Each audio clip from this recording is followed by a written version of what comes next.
Hey everyone! In this quick tutorial, I'm going to show you exactly how to fix the unable to load conversation problem in ChatGPT.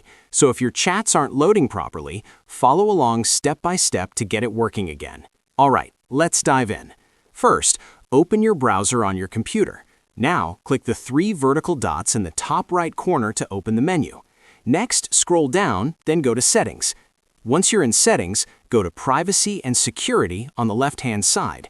Next, click on Third-Party Cookies and then select See All Site Data and Permissions. In the search bar, type ChatGPT and then click the trash icon to clear all the cache files for it. Then do the same thing for OpenAI to make sure all related data is cleared.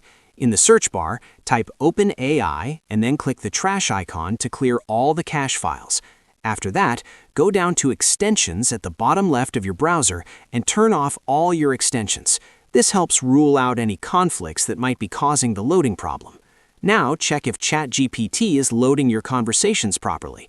If it is, great. But if it's still not working, here's a quick alternative. Try opening ChatGPT in a different browser. Sometimes switching browsers can solve the issue instantly. And that's it. By clearing cache files, disabling extensions, or switching browsers, you should be able to fix the unable to load conversation problem and get back to using ChatGPT without any interruptions.